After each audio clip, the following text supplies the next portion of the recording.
एक बोला कि मुझे ये समझना है कि जो राजा, ये आदमी राजा कैसे बन गया। आप 1850 के फिलोसफी के आप फिलोसोफर के बारे में आप बोल रहे हैं कि ये राजा कैसे बन गया। 1850 की बात है ये। अभी कौन ये बात करता है कि वो मंत्री कैसे बन गया, वो नेता कैसे बन गया।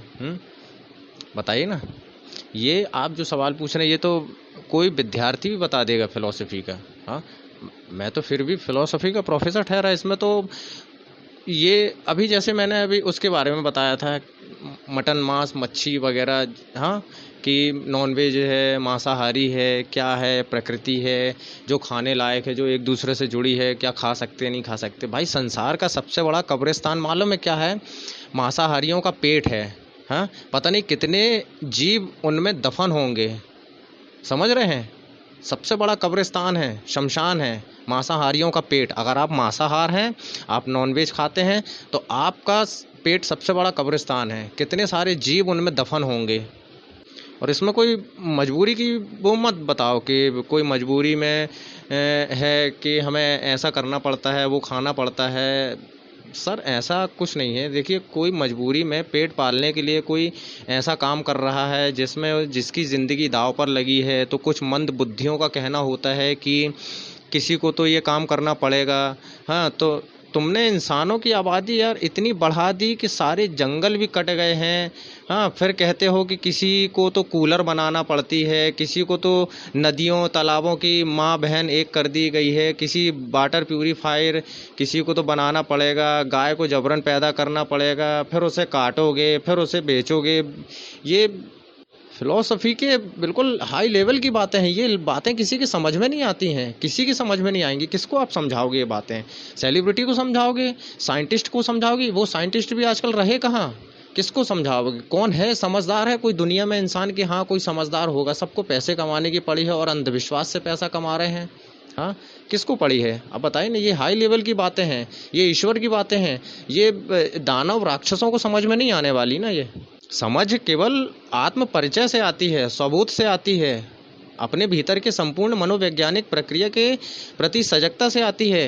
हाँ, इस प्रकार सही अगर शिक्षा हो, संस्कार हो, स्वयं को समझना हो, क्या, क्योंकि हम में से प्रत्येक संपूर्ण अस्तित्व बिल्कुल ऐसा समा गया है कि आज जिसे हम शिक्षा कहते हैं, वो तो पूरी तरह पुस्तकों से, सूचना से, जानकारी से ग्रहण करके अपन ने शिक्षा कमा ली है। बाकी संस्कार नाम जैसी कोई चीज़ नहीं है।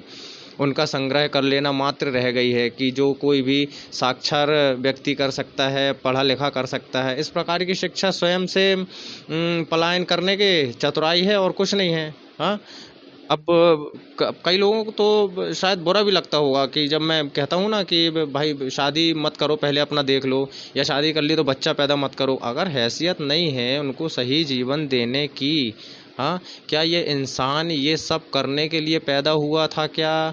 बेचारे की मजबूरी है इसलिए उसे करना पड़ रहा है क्या? इससे अच्छा होता है कि भाई वो पैदा ही नहीं होता।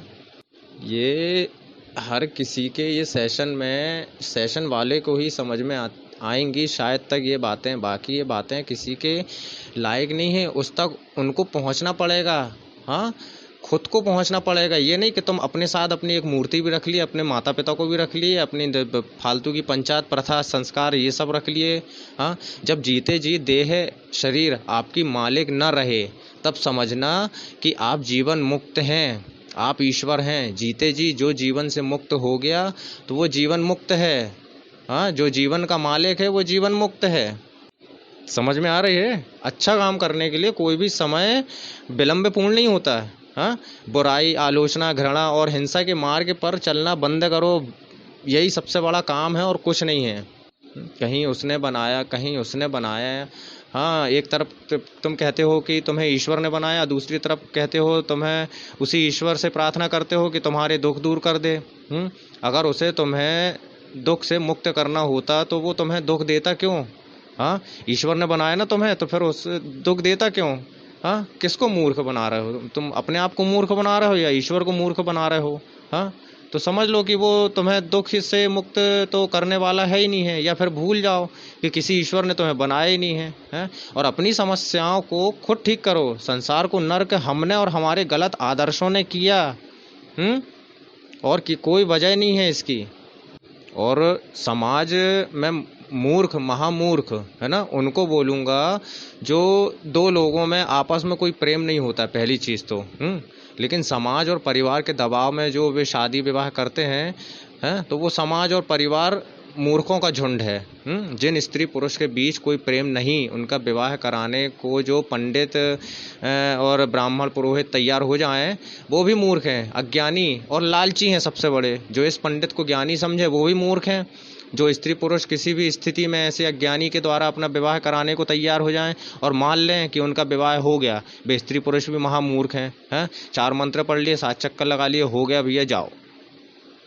फिर उसके बाद भेदभाव भी रखते हो, आदमी औरत में भेदभाव रखते हो। मैं आपसे पूछता हूँ कि जिस महिला को कमाने पर पाबंदी है, घर से बाहर जाने की पाबंदी है, पढ़ने लिखने में पाबंदी है, जैसे जीवन और दुनिया का कोई ज्ञान नहीं है, ऐसी महिला क्या किसी बच्चे की प्रथम गुरु हो सकती है?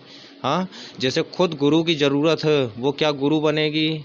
बन सकती है? नहीं बनेगी। लेकिन पाखंडियों ने उसे गुरु और घर की देवी कहकर उसे अहंकार को थोड़ी और दिलासा दे दी, जिसे औरत ने स्वीकार भी कर लिया। एक बोला कि मुझे ये